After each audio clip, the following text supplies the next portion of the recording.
Hi hello నమస్తే welcome to ఇతిహాస వేదం ఛానల్.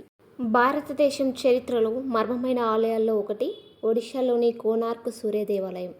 కానీ మీకు తెలుసా, ఈ ఆలయం లోపల గుప్త రహస్యాలు ఉన్నాయని? బ్రిటిష్ దోపిడీ, అయస్కాంత శిలల మాయ, కనపడని విగ్రహం ఇవన్నీ కలిపి ఈ ఆలయాన్ని మరింత మర్మంగా మార్చాయి. ఒకప్పుడు ఈ ఆలయ గోపురం తలంపై ఉన్న ఓ అద్భుతమైన అయస్కాంత శిల గురించి వినే ఉంటారు.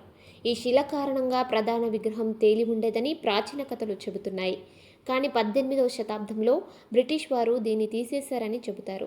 అది తీసేసిన తర్వాత ఆలయం కూలిపోవడం ప్రారంభమైందట. ఇది నిజమేనా, లేక ఒక మిత్ మాత్రమేనా?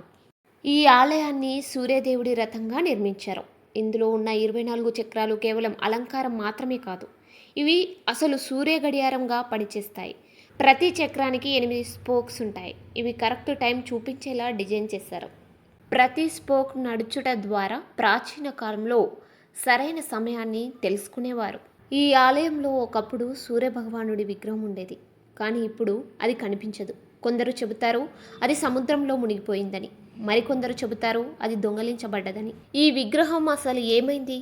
ఇది ఇప్పటికీ తెలియని రహస్యమే. కోనార్కు ఆలయ గోడలపై ఉన్న శృంగార శిల్పాలను చూసి ఆశ్చర్యపడే ఉంటారు. కానీ వీటి వెనుక అసలు రహస్యం తెలుసా? ఆది కాలంలో గృహస్థ జీవితం అనుభవించి పూర్ణత్వం పొందిన వాళ్ళే ఆలయంలోకి ప్రవేశించాలనే ఉద్దేశంతో ఈ శిల్పాలను వేయించారు అని చెబుతారు. ఇదే కోనార్కు సూర్య దేవాలయం రహస్య ప్రపంచం. మీరు ఎప్పుడైనా ఈ ఆలయాన్ని సందర్శించారా? మీ అభిప్రాయాలను కామెంట్స్లో తెలియజేయండి. ఇలాంటి ఆసక్తికరమైన హిస్టారికల్ విషయాల కోసం మా ఇతిహాస వేదం ఛానల్ను సబ్స్క్రైబ్ చేయండి. మీ ఫ్రెండ్స్ అండ్ ఫ్యామిలీకి షేర్ చేయండి.